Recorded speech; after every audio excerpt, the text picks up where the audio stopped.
ready, Joe? Okay.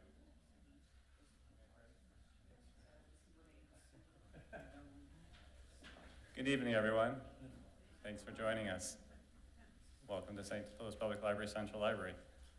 Thank you for joining us for the first three fall lectures of the this is not the right one. This is the second of three fall lectures of the 2023 Society of Architectural Historians St. Louis chapter and the St. Louis Public Library Steedman Architectural Library Lecture Series.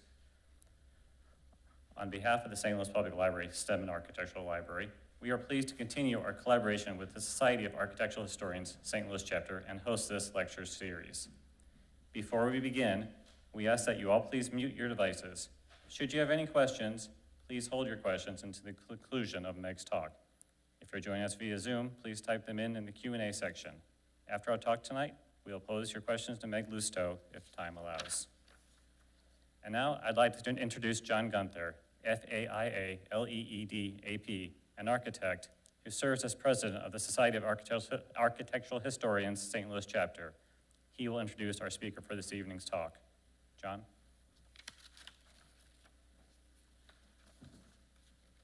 Thank you, Trent, for your welcome and for hosting this talk. Thank you all for joining us tonight.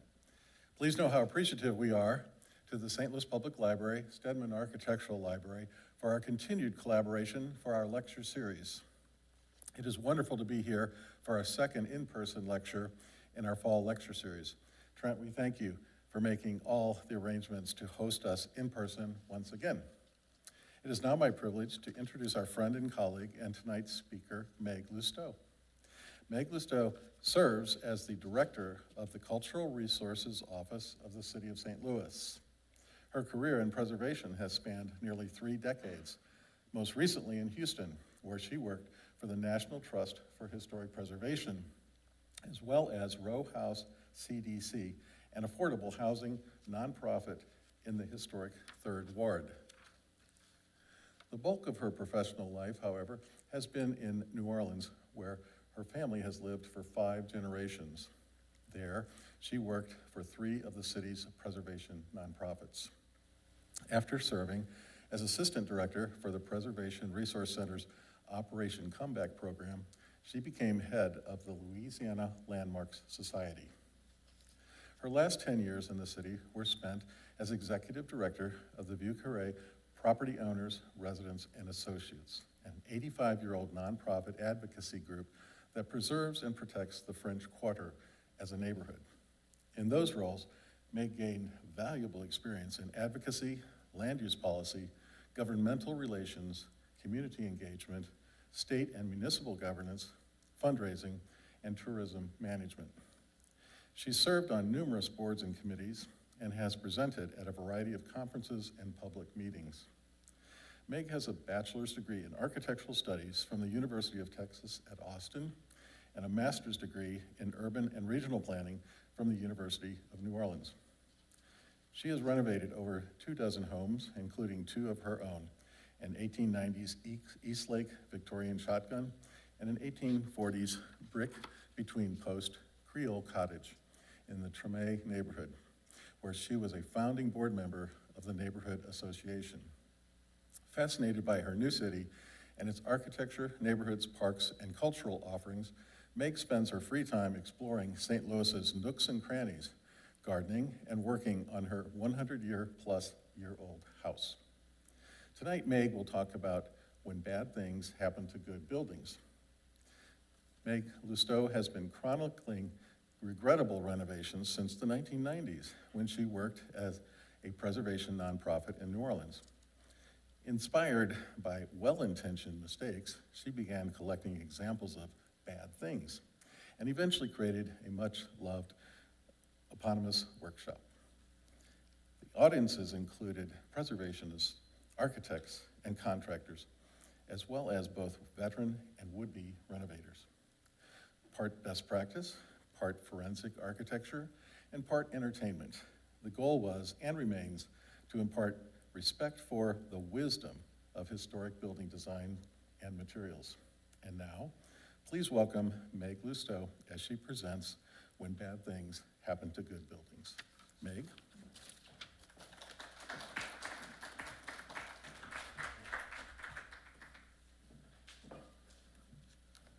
Thank you, John. Thank you, Trent. Thank you, Joe, in the sound room. Thank you, St. Louis Public Library System. It's my honor to be here presenting to all of you here in the room and also online. As John mentioned, I'm Meg Lousteau. I'm the director of the city's Cultural Resources Office. I've been in my position about 2 years. So the people who are attending this event you already know more about St. Louis architecture than I ever will. So I'm not going to try to teach you that. As John mentioned, my background is really in more practitioner. I'm not a scholar, but I am a practitioner, and I do have a lot of hands-on experience, and I have been doing this for about 30 years. So, louder? Joe, can you make it a little louder? Is that better? Great, okay. We as preservationists, and I'm including everyone here, and architectural historians understand the role of the built environment in American history. We believe in the power of place, the ability of buildings to tell stories and teach lessons and inspire. We respect the wisdom of indigenous and vernacular building techniques and materials, the lessons they have to teach us about living in harmony with the environment, and recognize that the built environment plays a huge role in how we live our lives every day. But my job right here is with the Cultural Resources Office. John mentioned I've been doing preservation for my entire career. He mentioned some of the aspects of the field that I've been in, but I'm really glad to be here with you because you are my people. You are preservationists, you are historians, you care about the built environment, you care about old buildings, you see their inherent value and what they offer to both the past and the present. First, a little bit about what our office does. How many of you have heard of our office? Anybody dealt with our office? Okay, great. Hope it was a good experience. So we are the city's preservation agency. So in 18 historic districts, 132 city landmarks, and public parks and public buildings and encroachments on public rights-of-way, we are the agency that you have to come to. I'm not sure how well this map is reading online or here in the room, but about 10% of the city's geography is in a locally protected historic district. In those areas, we have jurisdiction over new construction, demolitions, and changes to the exteriors of historic buildings. The degree of strictness of those rules depends on the neighborhoods because the rules were created individually for each neighborhood. So there are some where they're very lax, there are some where they're very strict, but they range. About 2/3 of the city's geography is in a preservation review district, which, again, I'm not sure how well this is reading, but all of the yellow part of the map. And in those areas, our office has to review every proposed demolition for approval or denial. And that is something that I handle personally because it's both the worst thing that we have to do. I compare it to euthanizing puppies when you have to approve a demolition because it's just such a permanent loss. It's never going to come back. But there are some buildings that unfortunately we see at the tail end of a long cycle of neglect. So. But our dedicated staff of 5 has a combined 90 years of preservation experience, over 60 at Cultural Resources specifically, and it's a privilege to serve as stewards of the city's historic built environment. We take our responsibility very seriously, and we do love what we do. So, as John mentioned, my hometown is New Orleans, and this slideshow will draw heavily on the architectural tradition there because that's where I spent the first 26 years of my preservation career. And also because that's where I developed this presentation back in the 90s when I worked for the Preservation Resource Center. Part of our job in the Operation Comeback Department was marketing vacant and abandoned properties in historic neighborhoods and helping guide people through the subsequent renovations. And I don't know if you all are familiar with New Orleans from 20 or 30 years ago, but there are neighborhoods then where we were trying to convince people that this was a good idea to buy this house in Bywater or Treme, and most people thought we were crazy. People who listened to us are glad that they did. Those neighborhoods are now, unfortunately, exorbitantly expensive, but the houses have been saved. So one of the things that we did walking tours of neglected neighborhoods. We listed vacant properties for sale. If an owner had an abandoned property, we would try to market it. We'd put up a sign on it. We held workshops on renovating, on the permit process, anything we could think of to get people to buy and renovate abandoned houses. But there were a lot of abandoned houses at that time, and some were more challenging than others. So my organization began buying and renovating some of these abandoned houses ourselves and selling them to first-time home buyers. In this slide, you can see a row of, this is the row of 600 block of General Taylor Street. These were all owned by a guy who worked for the Housing Authority of New Orleans, believe it or not. And it was the absolute vortex of all bad things in this neighborhood. It was a crime attractor. It was depressing any kind of renovation activity in the area. So we used a city expropriation process. We actually used the courts to take these buildings away from the owner. And we renovated the 2 on each end of the block first, sold them to first-time home buyers, created that momentum, and then finished the project by doing the 4 in the middle. The impact on the area was so profound that the district police chief gave us the annual award for fighting crime. So we were always on tight budgets as a nonprofit. We weren't doing these things to make a profit. We didn't have to make a profit as a nonprofit, but we still had budgets. We were the preservationists, though. We were the standard bearers, and we felt an obligation to lead by example, and also to use this as an opportunity to use our renovations to demonstrate that you can renovate right even if you're on a budget. So every single person on our staff wound up buying and renovating abandoned houses on our own. This is mine, the second one. This is an 1840s Creole cottage in Tremé, brick between posts. It was built by a free man of color, just a fascinating history. And I really do believe that if I hadn't bought it, it would not be there anymore. It took me about a year to fix it. I still miss it, but. Speak louder because I can't hear half of what you're saying. Okay. Your voice kind of trails off All right. at the end of the sentence, and I can't hear the end of it. We want you to hear everything, sure. I want to hear everything. I'm asking Joe if he can manipulate the sound a little bit to make it a little bit louder. Is this better? Okay.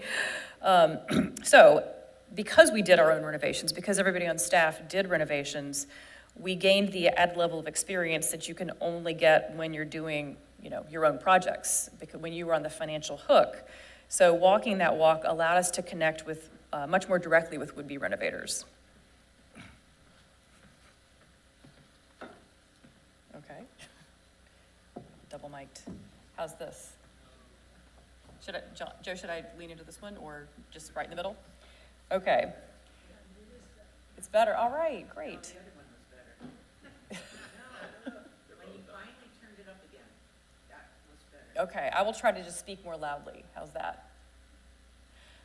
So, through our work and through helping others and watching well-intentioned renovators deviate from what we considered best practices, we realized that there was a real need for cultivation and appreciation for appropriate renovation techniques, materials, and design. This is an example of a not appropriate renovation technique, material, or design. So we created this workshop as a non-scholarly way of gently, with tongue firmly in cheek, illustrating why there are historic standards and historic guidelines, and to demonstrate how what might seem to be minor changes can have major impacts on our perceptions of and interactions with buildings and places, to help people make choices that were in the best long-term interests of their buildings. That slideshow, and it was literally a slideshow on film, slides, and using a carousel is long gone. I actually did call the PRC to see if they could dig it up, to see if it was in a closet somewhere. It's not. So in some cases, using Google Earth, I have tried to recreate a few of my favorite examples, but I've added some buildings, of course, from St. Louis, the Midwest, Houston, and even overseas. Because no matter what the city, the general principles are the same. Humans are intuitive about scale and proportion. Most of us know when something's off, even if we can't put our fingers on exactly what it is. In this case, you don't need to be an architectural historian to sense that something's amiss with the oddly heavy secondary roof and plate glass windows on this house. And you don't need to be an expert to prefer this house, which is likely what is or was underneath the previous house. Humans are drawn to beautiful buildings and beautiful spaces. We crave human-scaled openings, complex details, granularity, layers, depth, patina in our buildings, and those elements are part and parcel of historic architecture. One of the questions I've gotten over the past 2 years is, how do you like St. Louis? And my constant answer is, I love it. And it's not just because of the gorgeous architecture and the distinctive neighborhoods and the museums and parks and libraries and robust food scene and the friendliness of the people. It's because it reminds me so much of New Orleans, and I've felt very much at home since I arrived. There are very good reasons for that. There's the obvious ones. Both cities are French Catholic cities, founded on the Mississippi River. We both celebrate Mardi Gras. We share the fleur-de-lis as a city symbol, but it's really deeper than that. there's an appreciation and awareness from the residents of these two cities that they live in a special place, a place that offers a way of life that can only exist in an historic city. And they know these places are worth protecting. Between New Orleans and St. Louis, as John mentioned, I spent 2.5 years in Houston, and I can tell you that nothing will make you appreciate the value of historic cities quite like living in Houston. So with that, I will get on with, no knocks against Houston, it's a great city, but not an historic one. So I will get on with the presentation.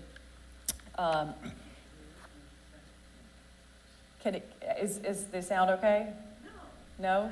I didn't even hear what these people laughed, and I didn't even hear what you were talking very fast, but very low, and I couldn't even hear what you said, so I'm sorry I didn't laugh along with the others. Joe, is there anything else we can do? No, Okay. that's- Okay, what if I do this? Is that better? Yeah. Okay, all right. So it's vital to note that this isn't about good or bad taste or personal preference. These aren't value judgments on any individual renovation decisions. There are many reasons that people make the choices that they do. There's individual taste, there's speed, immediacy of need, availability of materials and or craftspeople, and of course cost. The principles behind this presentation are the Secretary of the Interior standards, which are intended to assist the long-term preservation of a property's significance through the preservation of historic materials and features. And I'm sure most of you are familiar with this list. I will not read through it, but they're pretty basic. They advise not creating a false sense of history, repairing that rather than replacing, matching original details in design, color, and texture, overall compatibility with an original building when you're doing additions. So these are really questions of appropriateness, what is most true to the building's original materials, scale, and design. So we'll start with a fairly common bad thing, enclosures. Obviously a Google shot, I had to recreate this. Take a look at these two. Do you notice any similarities at all between the houses? Well, if you look closely, you'll see they have very similar roof lines. They're virtually identical, but there's obviously something quite different about the front facades. I lived around the corner from these houses for years and always wondered what was going on in that front addition. At some point, I met the architect who'd done the renovation here in the 1980s, and he very proudly told me that he and his client had modernized the interior, shifting the entrance from the front to the side of the house and creating a bedroom at the front, and then adding a bathroom. That's a bathroom. I've seen listing photos inside, and let's just say it's awkward. And the impact on the exterior pretty much obliterated the original facade. However, in the past few years, the house sold, and the new owner removed the addition and restored or more precisely replicated what would have been the original facade. Yeah. Likewise, the neighbor on the right, returned the Italianate window on the second bay, so you can see it was a flat window. They returned the Italianate bay, added shutters, unpaved the front yard, and installed an iron fence. So we went from this to this. Kudos. For decades, these three once majestic houses in Central City, if any of you are familiar with that neighborhood, were in varying degrees of desperate condition. On the left, a dearth of paint left the wood vulnerable and unprotected. The enclosure of the galleries of the houses on the right had all but nullified their original facades, to the point that at a glance, you might not even think that they were of any significance at all. But the details of the roof lines of those first two houses are so similar. Fast forward a few years, someone has slapped some paint on the house on the left, but the gallery remains there's no railing. The house in the middle has had its awnings removed and it's been painted, but the enclosures remain. Still, you can see an Italianate door peeking through. The house on the right is still in the same sad condition. But this is how the road looks today. Two of the three houses have been returned to their original architectural glory. And I just have a few shots. I was there in April and made my boyfriend stop so we could take detailed pictures of all of this, because the attention to detail in these renovations is just outstanding.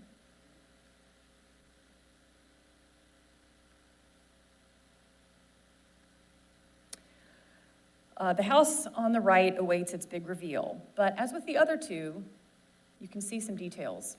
This Italianate opening and this gorgeous cast iron work. We just know there's a beautiful house underneath that is waiting to be revealed. Here in St. Louis, we have a similar issue with Enclosures.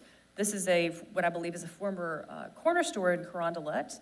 A remaining column here at the actual corner is an indicator that this was likely a corner commercial establishment, and I assume it has had its corner entrance enclosed to convert into residential use. So they probably gained a little bit of square footage, but really lost the distinctive character of the building.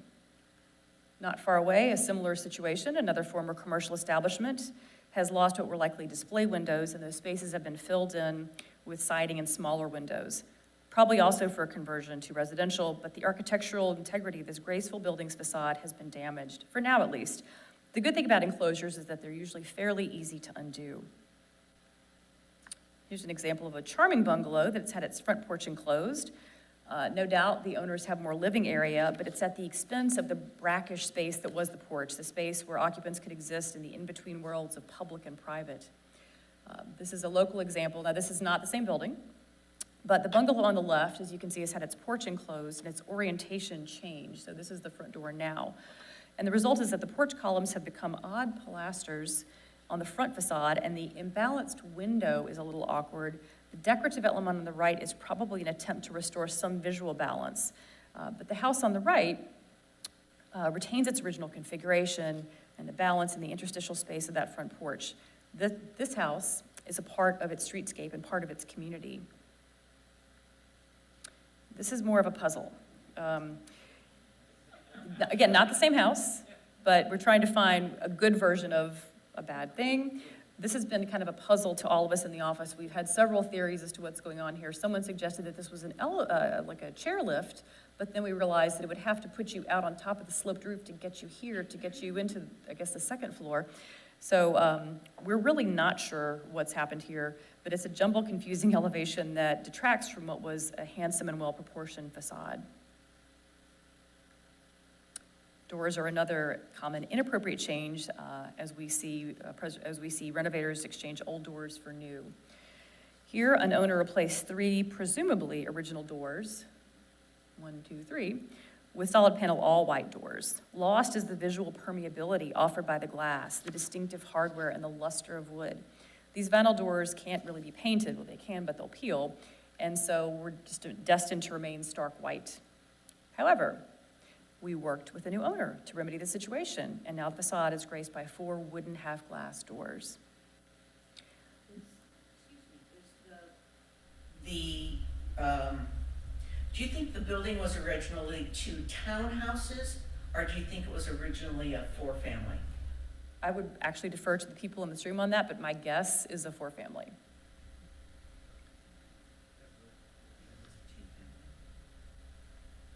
So, let's see. So now there's a richness to the detailing of these doors, the paint, the hardware, the mail slots that complements the building as a whole.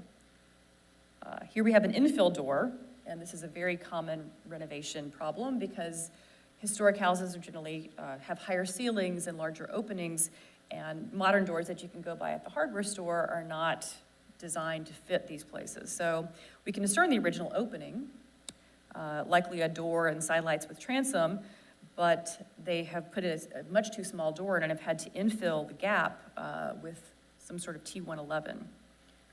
Another example of a similar situation, a too small door and glass block and an off-the-shelf side light have been used to fill in the space. This is a gorgeous building on South Grand. I'm sure all of you are familiar with it. It's a standout. Bold terracotta and brickwork give the facade energy and distinction. But take a close look at the ground floor. You'll see that they replaced an original door with an off-the-shelf door with side lights, and the style and size are just not in keeping with the other elements of the facade. But I will give them props for painting it purple, which does match some of the purple in the terracotta. So it's really not that obvious unless you take a very close look. Okay, in the image on the left, you see a bricking in of the original doorway, in addition to inappropriate window replacements. We worked with the owner on a solution that used appropriate windows on the second floor and recreated a doorway with an arched transom, bringing the house closer to its original appearance. Windows, speaking of windows, they're another architectural element often replaced or added in ways that aren't appropriate for historic buildings. In a surely well-intentioned effort to bring light and air into the third floor attic space, this renovator installed a vinyl or maybe aluminum window, itself inappropriate, not on center, and not aligned with the other openings on the facade. An appropriately designed dormer, or even two, might have offered the same result on the interior while enhancing the facade.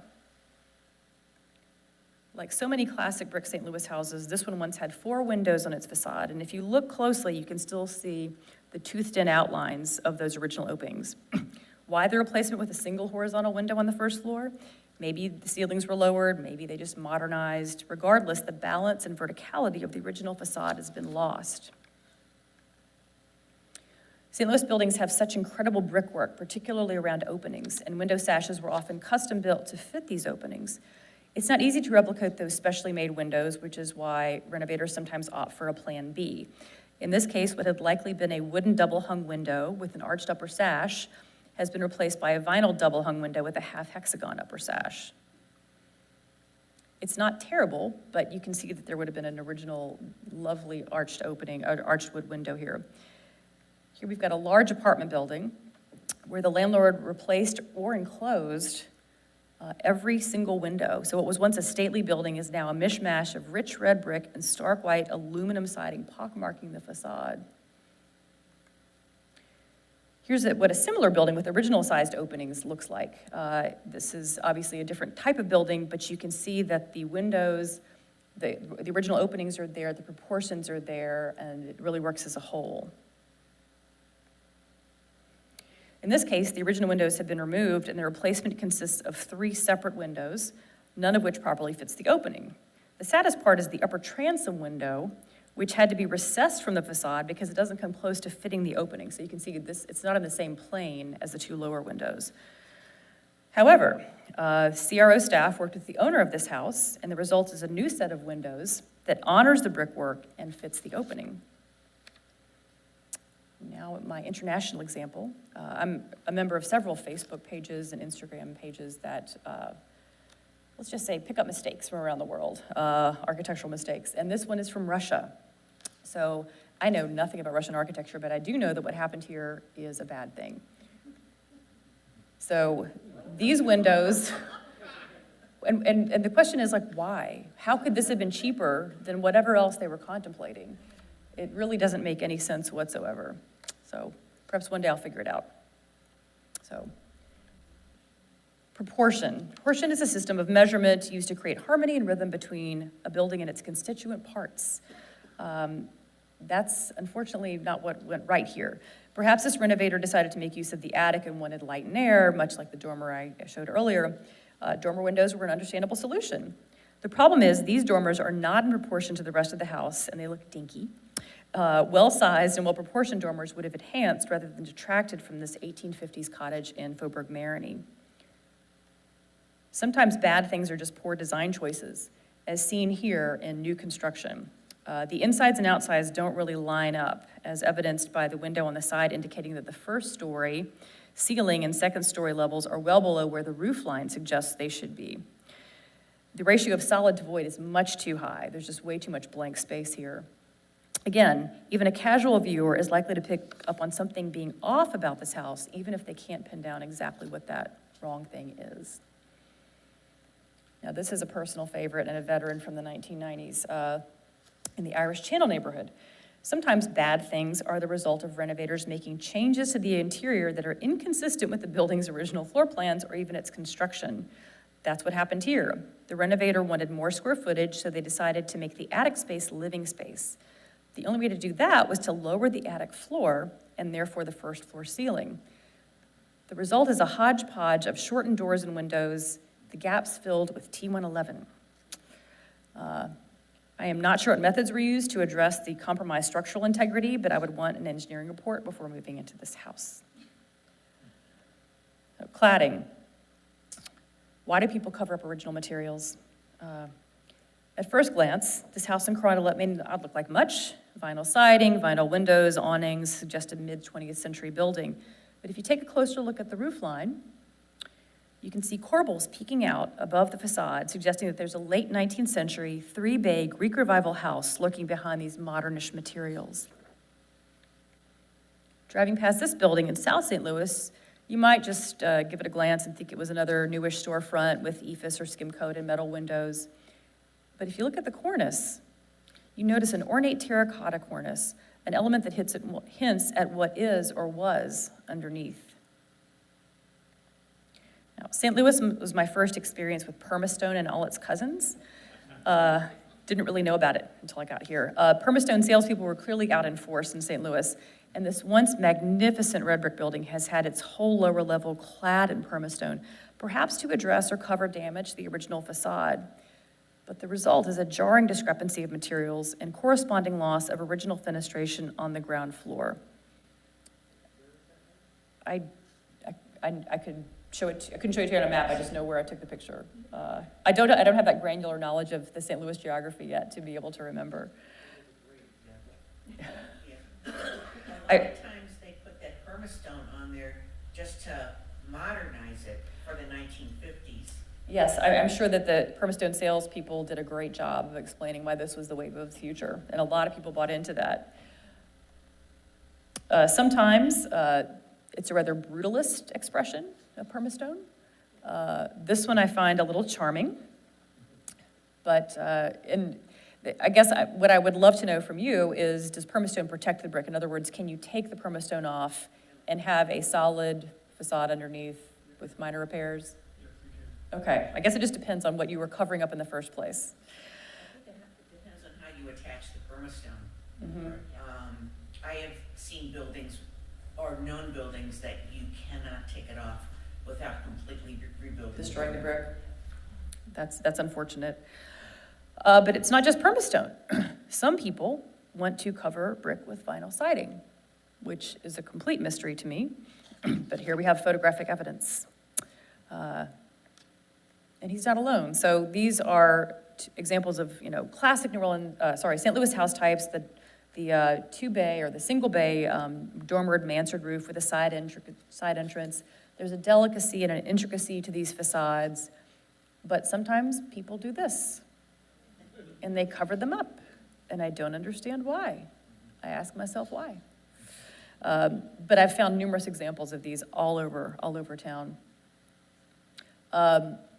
This church in St. Louis caught our eye. It's in North St. Louis, and it seemed an odd building to be a church. So we were like, is it an old building? Could there be an old building under there?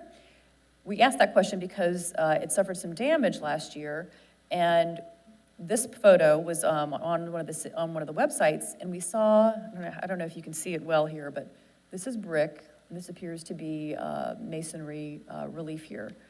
And so we have several crack researchers on our staff, and I asked them to do a little digging, and we found this picture. That is what is underneath that building. So we don't know, again, the condition of the original materials on the exterior, but we do know that that's what's underneath here. So there's another picture of it. Paint. Oh, paint. I ask myself the same question every time I see a brick facade that's been painted. Why would you do that? Brick is a virtually maintenance-free material. It's confounding to see so many brick houses painted. Not only do you create ongoing maintenance needs, but you also obscure details and granularity that can be read only when there's an interplay of color and texture between brick and mortar. Look at all the details that have been all but vanished from this intricate cornice. You really have to stare, and you can just imagine what that looked like unpainted and how much depth you could read there. Also, bricks and mortar are supposed to breathe. Painting brick facades traps moisture and can lead to long-term damage to both materials. Here, side-by-side townhouse owners have taken different approaches to their facades and provide us with a clear example of the visual impact of painting brick, not to mention the replacement of original door and windows on the right. So here you have the interplay of the color and the patina. Here, it's been painted, you've lost all of that. The result is very flat and doesn't read as easily as an old building. And it's frankly, in my opinion, less attractive. This is a strange example. We wonder if there was maybe an argument between the owners, and it's actually much more of a minty green than is showing up in this slide, but they carried it all the way through. And then there's the gray trend. This is, of course, gray and permastone, so they were really going all out. But here are some buildings that were painted. At least they painted the details, so you're not losing you can still read some of the details, but again, you can't undo this. You can't unpaint brick, as I'm sure you all know.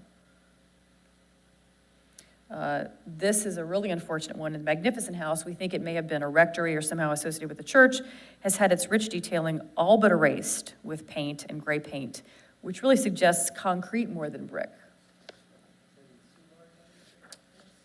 That's on Sydney and Benton Park. Thank you. And you can see in the slide just what you lose when you paint over brick. The richness of this facade, the detail, the shadow lines, and then it's just kind of wiped out. This is an old photo of a handsome commercial building near my house. I found this photo because when I first noticed this building last winter, it looked like this. So the vitrines of the original building have been covered with vinyl siding and windows, and it's been painted a rather dismal gray and looks more like cement than brick. But not everything is gray. Some things are beige. This one's been beige.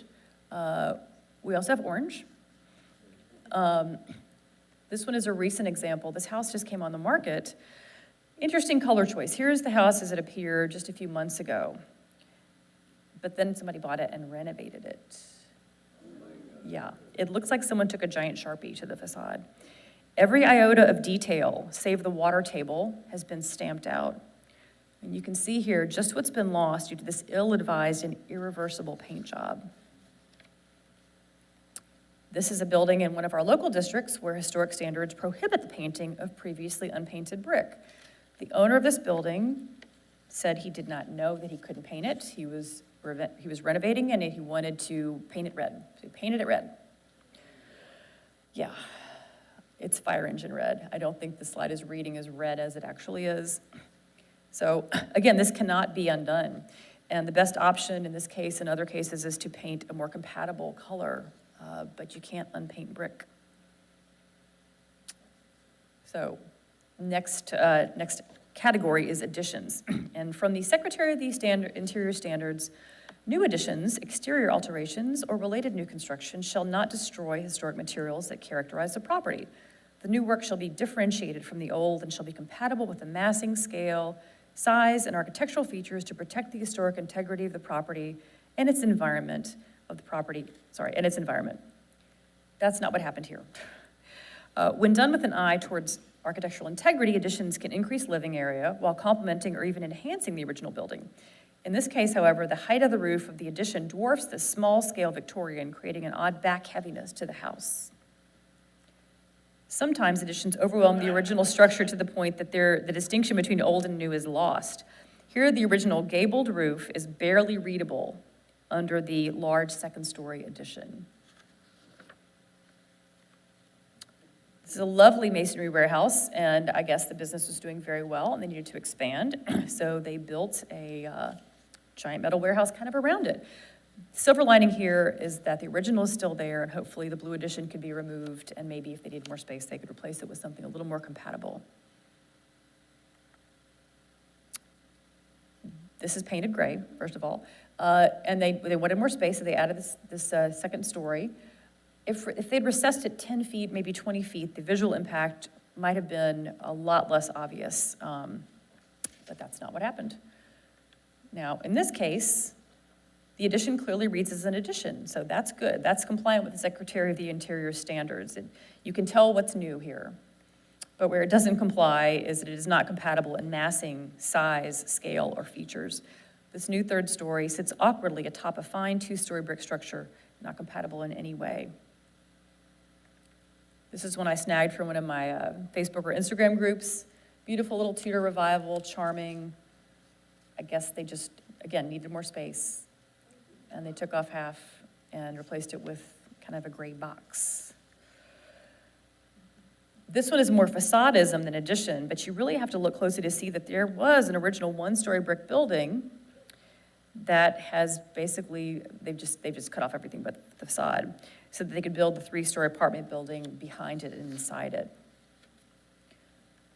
Here in St. Louis, the owners of a charming one-story brick house decided to add a lot of square footage. I'm not even sure structurally how this works. So shutters. Shutters, as we all know, are functional. They provide a barrier, they provide safety, they provide light and air, and we have louvered shutters, and they add visual interest to the facades of buildings. Sometimes that's all they do, is add visual interest to the facades of buildings. There's now a whole Instagram account called Shutter Shaming, but this slide predates Instagram. This was in my old neighborhood, and when the owners renovated this 4-bay Creole cottage, they took out all the original windows and doors. There should have been 4, a door, a window, and a door here. They covered everything in vinyl siding, but they added one touch that I've always loved. They have flanked the AC unit with fixed shutters. This is a house here in St. Louis, permastone clad, features fixed shutters that wouldn't fit the openings even if they were operable. Speaking of shutters that won't fit the opening, these folks wanted to add some visual interest to the garage door. This is one of the more creative applications of fixed shutters that I've come across. I did not create this slide, I just snagged it. So you've got, fixed louvered shutters here, fixed panel shutters here on both of the windows. But it does add visual interest to the facade, we have to give them that.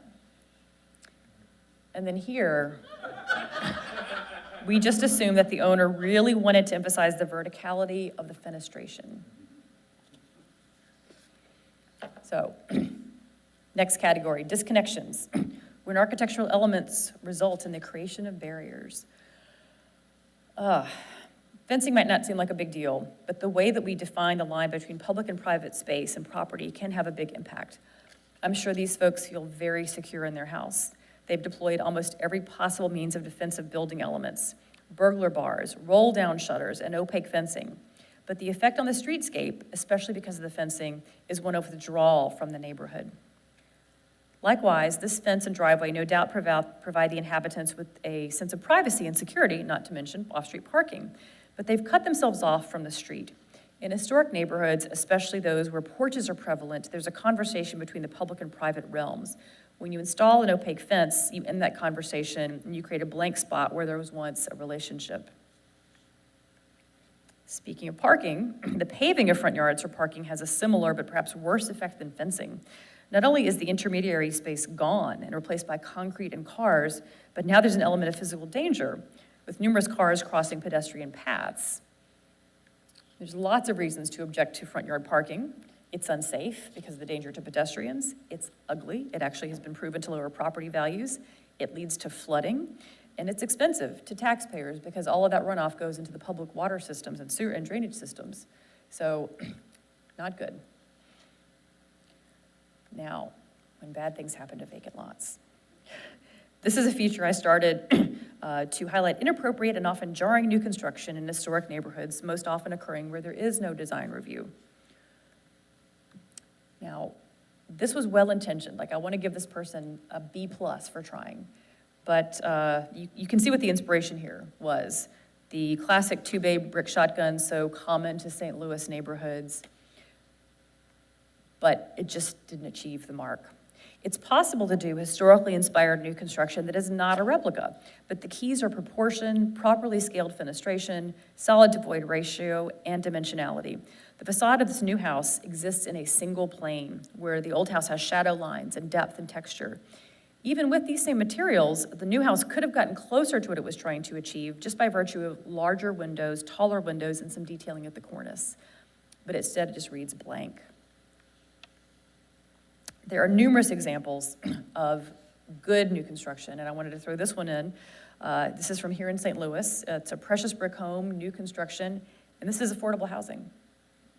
It's one of several in this row, and it's proof that affordable housing need not be substandard in design, materials, or construction. These homes are more contextual, will last longer, and will be a source of pride for their communities.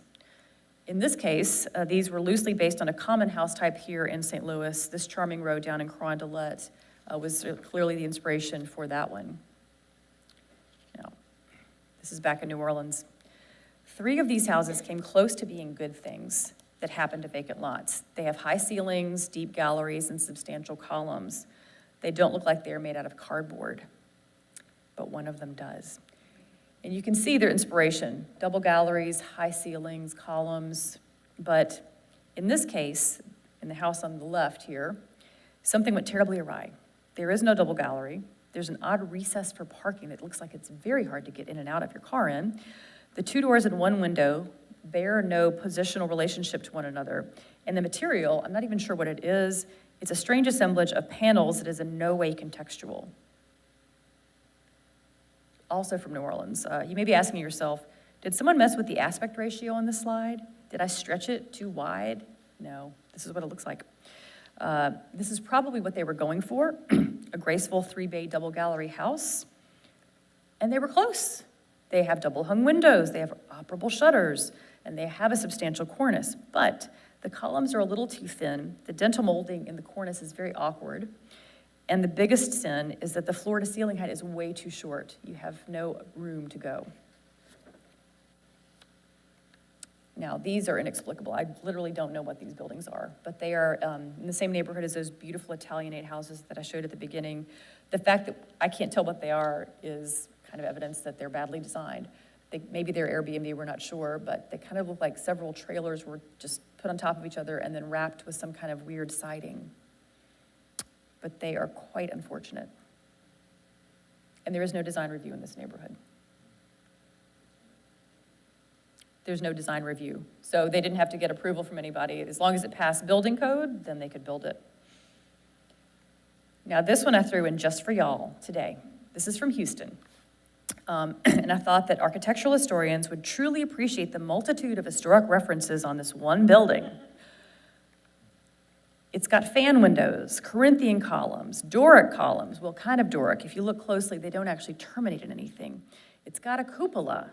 It's got a mansard roof. It's got pilasters. It's got a vaguely classical fountain. It's got a formal French parterre garden. But the best part is the name. Anyone want to guess?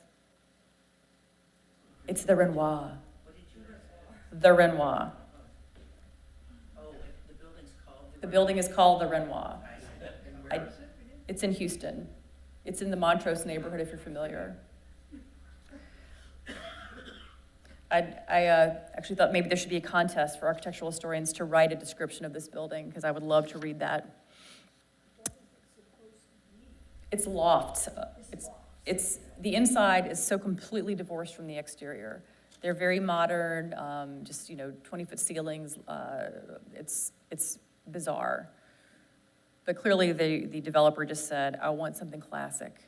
I mean, they even have caryatids on this thing. So then there they are, the caryatids, yeah. Yeah. The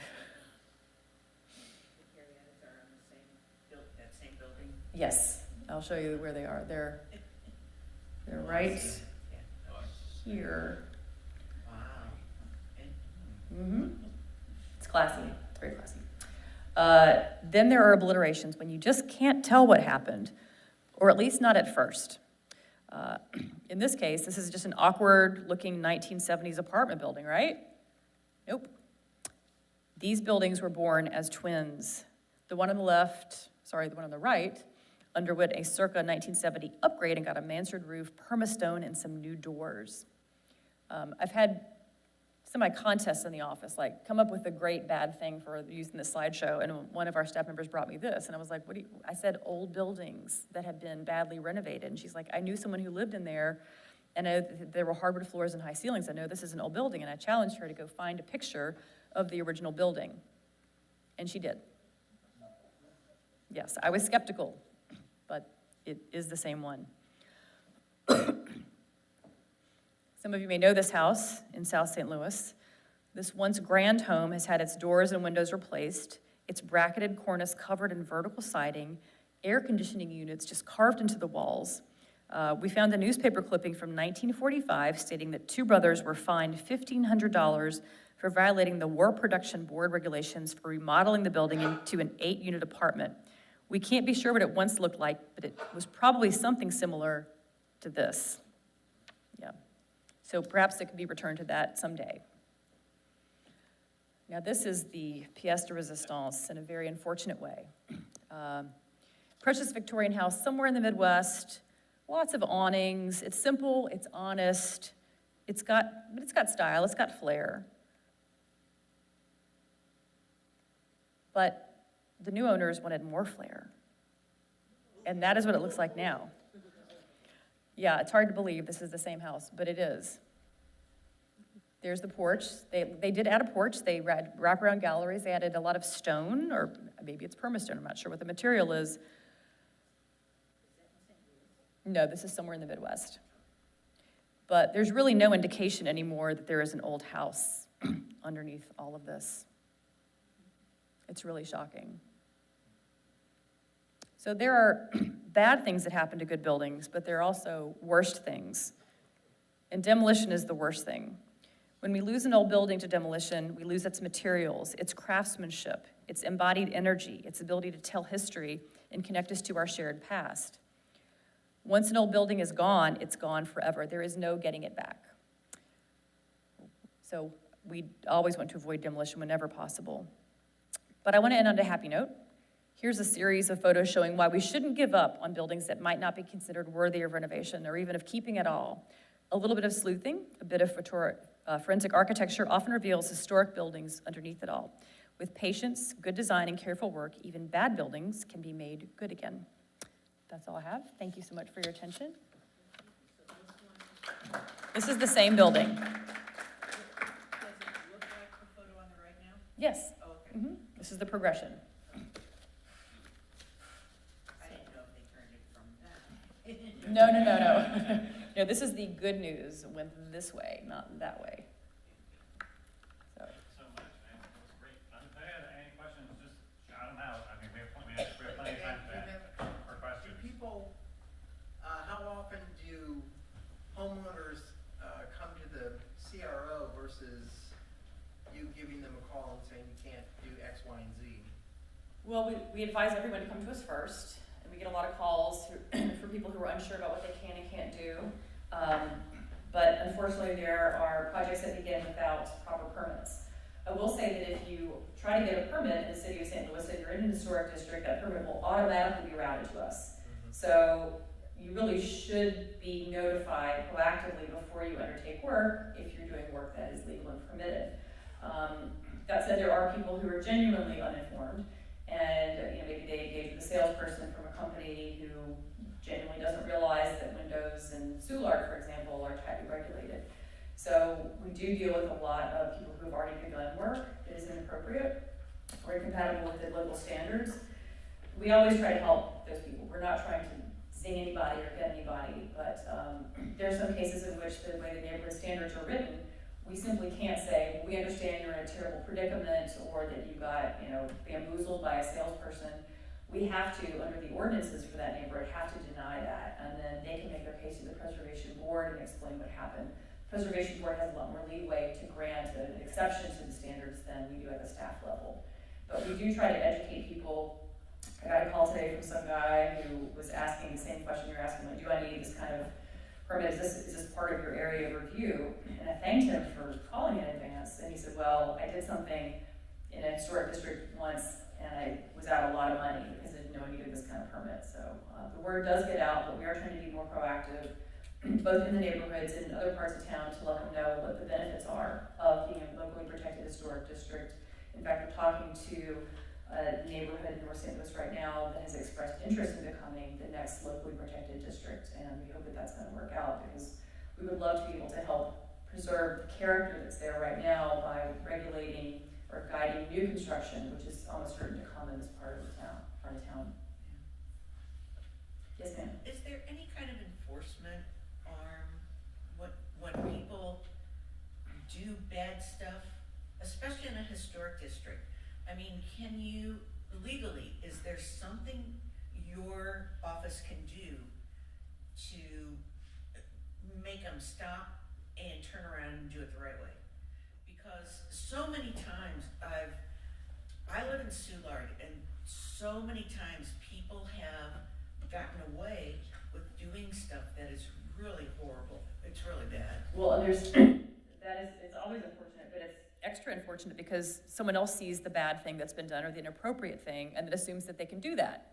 That's half the things we get. Well, my neighbor has a terraced front yard, but the neighborhood standards don't allow that. Maybe that was done in the 1970s. Maybe we just didn't catch them. We don't have a dedicated enforcement officer. We mainly respond to calls from neighbors who say, I think maybe the guy down the street doesn't have a permit to replace the slate roof with asphalt shingles. We'll go out, and we do have the power to issue stop work orders. We rely a lot on the building inspectors, who are generally pretty familiar with the historic standards, and they will either issue a stop work order or they'll call us, and then we'll go out and take a look. I will say that people do not like having their work stopped. It can be a not fun process to go be the person to do that. I have done it in the past. But as far as enforcement, we can present owners of buildings where there has been this kind of violation. They can appeal that to the preservation board, or we can refer them to one of the city councilors, and there can be legal action. It's not as much of a disincentive as we would like, but there are issues with like local laws and state laws. We can't just wave a magic wand and say, you shall be fined $5,000 for this. That's not how any of this works. So our main goal is to be proactive and avoid the problems from happening in the first place, but we do really rely on neighbors. So if you do see something, please don't hesitate to call our office. We'll look into it right away. It may be that they went to the preservation board and got approval to do the thing that is in conflict with the standards, but it may be that they didn't get a permit at all, and we'd like to stop that before it gets too far down the path. Is there a good relationship now between your office and the building division? Oh, why do you say now?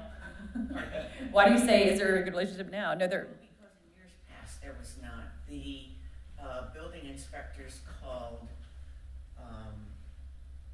your office the hysterical committee.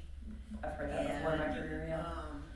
And granted, that was a number of years ago, but they would overlook things and not inform your office, and clearly made fun that other people thought the historic code should be enforced. Well, I've been here for a little over 2 years. I've had nothing but positive experiences with the building division. We have a wonderful working relationship with Frank Oswald, who's the building commissioner, the permit analysts, the plan examiners, et cetera. We talk to them every day, so. You ever do any training with the real estate community? Because it would be nice if realtors sort of gave homeowners that were buying in historic districts some kind of heads up about if they're gonna do a renovation, they need to talk to you. We have been toying with ways to do more outreach and better outreach. I will say that back in New Orleans, we copied a program that was originated in Dallas, strangely enough. And we called it Historic House Specialist. And we were able to work with the state real estate board to give credits for classes that we offered on, doing house research, analysis, ways to renovate, et cetera. I don't know that we have the capacity at our office to do that kind of involved class, like actually providing classes, but we have been discussing the possibility of just going and talking to different real estate organizations so that they have the basics. The map that I showed, maybe I should show that map again, really, it's something that we compiled in March. We hadn't had a map that showed every single thing that we had jurisdiction over. So that map, which is on our Cultural Resources Office website, is an excellent tool, and it shows just how much of the city's geography we do have something to say over. And I think that it comes as a surprise to a lot of people who are in the preservation review districts especially, who file a demolition permit and then they get a call from me, asking questions, and they were like, what do you mean I can't just tear down my building? And I have to explain that in 1999, the Board of Aldermen created preservation review districts as a way to staunch the loss of the city's historic built environment, and that there are certain standards that we have to use enshrined in ordinance that we can't just, you're gonna do something else. We can't just allow that, we have to evaluate it. So we really do wanna get the word out about our purview. Again, we don't want someone to make a purchase without realizing what restrictions there might be on their property. But with limited staff, we aren't able to be as out there as we would like to be. So if you can help us spread the word, we'd appreciate it. Yes. Well, speaking of real estate and they appreciating keeping the value of the property, doing things the right way, maybe you might want to say a few words about the increased value in doing it the right way. I don't know, I didn't include slides here from Donovan Ripkema. Are any of you familiar with Donovan Ripkema? Okay, good. I'm a huge fan. I should just write his name down for y'all. He is the founder and the director of Place Economics, and basically he does international consulting to show the impact of historic preservation on property values, on business retention. The first time that I really saw his work was at the National Trust Conference in Savannah, and he had done an analysis for Historic Savannah Foundation and found that this was after 2008, so that during the economic downturn, the buildings or the historic districts held their property values, contributed more property taxes, had lower barriers to entry to women and minority-owned businesses, and were better maintained than most of the rest of the city. And that makes sense because historic buildings tend to be smaller, more incremental, and so you don't have to be a Walgreens to open a massive store. With a little bit of capital investment, you can actually, rent a building or buy a building and have a small retail operation or a small office. But his research and some research by the National Trust suggests that yes, historic regulations do help protect property values. It's not a guarantee. There are certainly some examples locally and nationally where that hasn't been the case, but what historic preservation regulations do offer is some kind of reassurance that, you're gonna renovate your house, you're gonna put real wood siding on it, you're gonna retain your slate roof, and your neighbor is not gonna be able to do something like, I don't know, let me go find something back here, that. Because if you bought in this neighborhood, and you bought in a, charming neighborhood of, early or late 19th century, early 20th century buildings, this is not what you bought into. And so it's kind of like zoning in a way, in that you have some level of reassurance that the character of your neighborhood is going to remain and not turn into something like that.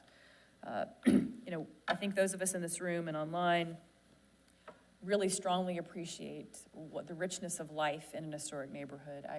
One of the stories I tell about Houston is that, so my house in New Orleans, the last one, I had 3 dogs at one time, too many dogs, and I walked them all the time, and I knew every single neighbor. I knew whose grandmother had just died, I knew whose kid was going to college, I knew when somebody was having a fish fry. Sometimes it took me way too long to walk the dogs. Then I moved to Houston, and I loved my Houston house. It was in Midtown, if any of you know that. It was one of the typical houses in Houston. It was a townhouse, so first story is a garage and a hallway. So you drive in, and then you go upstairs, and that's it. So you never really talk to your neighbors unless you make an effort to. So had my dog in Houston, took just as many walks, just as far away, and I knew 2 neighbors. And that was totally a reflection of how the neighborhood was built. And you know these things, but then when you experience them, you really understand viscerally how important the built environment is to the way we live every day. Yes, ma'am. Can you go forward one slide?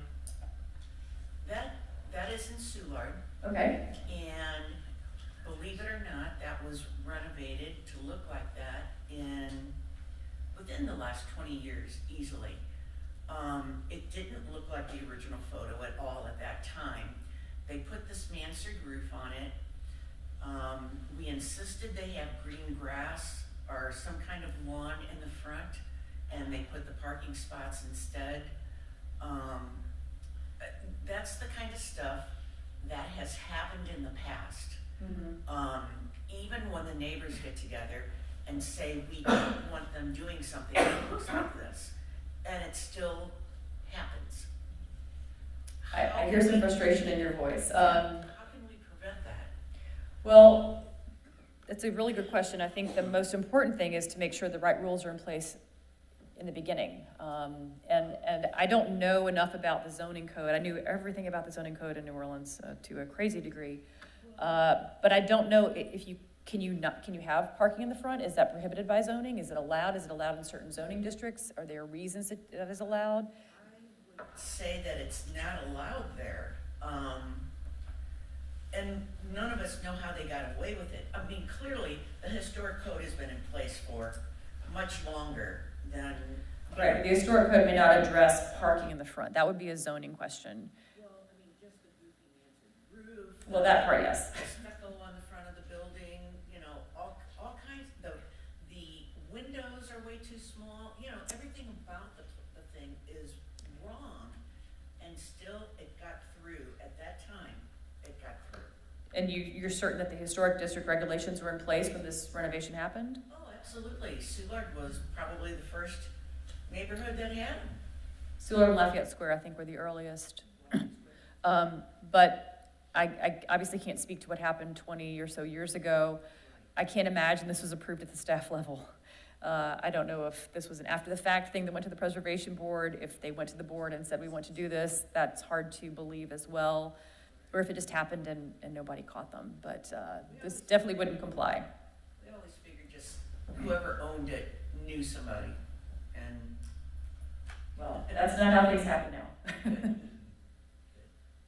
Yes, ma'am. How do you make a choice to demolish a building in a historic preservation area?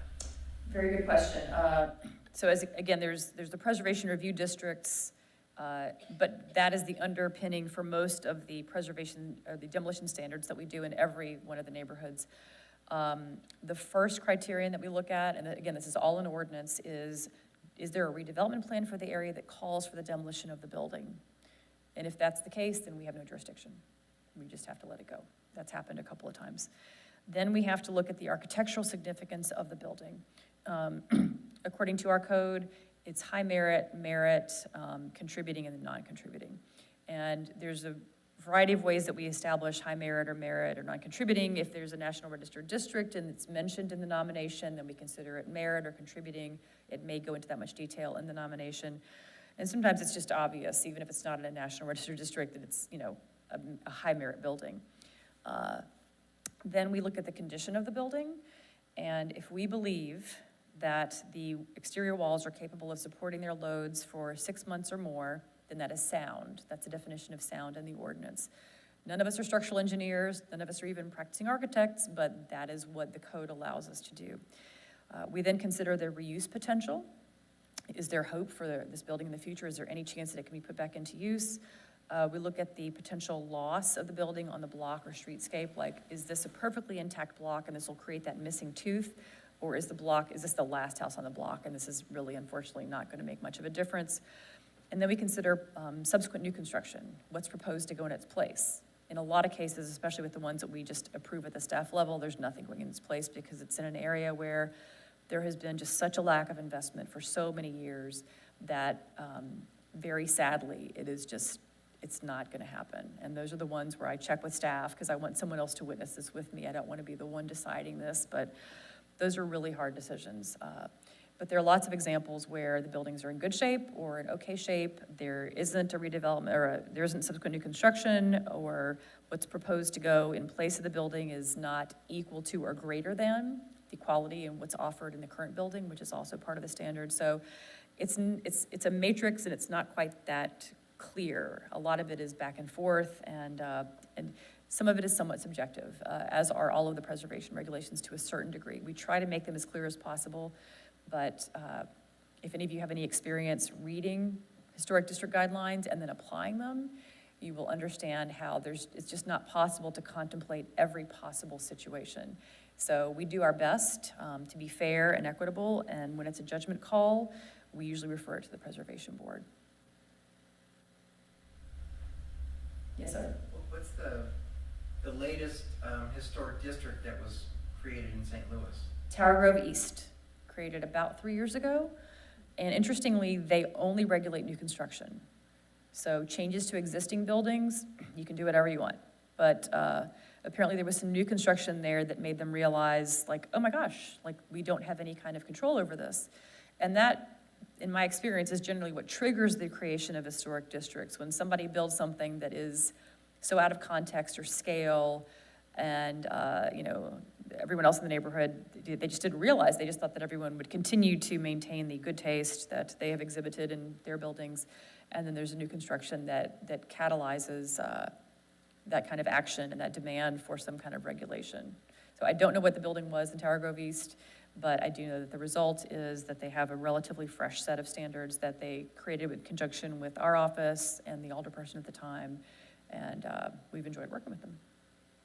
Will you give us the bound? Sorry. Sorry. Go ahead, sir. Or just, has anyone proposed a historic district for the Hill? No.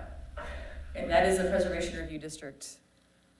So we do have jurisdiction over demolitions and therefore new construction if the new construction is in conjunction with the demolition. But there's a lot of new construction in the Hill that is modern and would probably not be allowed, say, in Soulard under their regulations. Can you give me the semi-boundaries of Tower Grove East? Because I've never understood exactly where that is. Well, it's Tower Grove Park on the west. I'll go back all the way through. And again, I don't know how legible this map is. Oh, of course. I believe it's east of Grand, south of Arsenal, north of McDonald. That's the historic district, I believe. But it could go a little bit further south than McDonald. I'm not positive about that. And then to Graveway. Yeah, it does go all the way to Gravely on the east, yeah. Does that include, like, south of 44 and the houses behind, you know, the Compton Water Tower Park? Is that the area? No, but that's, East, south of Arsenal. This would, Tower Grove East would be south of Arsenal. South of Arsenal, And east okay. of Grand and Okay. west of Graveway. but the area you're referring to is part of the Compton Hill Historic District, which does have its own set of standards, yes. I don't know, can y'all read this? Is this legible? Okay. It's really great on our website. And my version, I have, this is basically my wallpaper in my office. I have a 6-foot tall printout of this, and I refer to it all the time. It's just an incredible resource for us. It's great for when we go talk to neighborhoods or maybe real estate agents to just show them, like, this is how much of the city is under our purview, so please talk to us before you advise a client or undertake a project. Yes, ma'am, or sir, can't tell. There's the old St. Augustine Church, just off of Jefferson Lismore Street. Okay. The Blessed Sacrament Church on Kings Highway in Wabita. The St. Mark's Catholic Church on Page and Academy. Do cultural resources have a better mothballing program where we can work with the owners to have these buildings mothballed for future redevelopment? Instead of letting them just crash down upon themselves. It's been one of the biggest emotional challenges for me is seeing all of these magnificent churches in disrepair and decay and sometimes catching fire. And our office does not have any carrots to offer. We don't have grants to offer. We don't have the ability to go mothball buildings. The building division does. And I know in several cases they have done that and they have just billed the owner. But some of these churches, I mean, this is an ongoing discussion, especially with recent parish closures.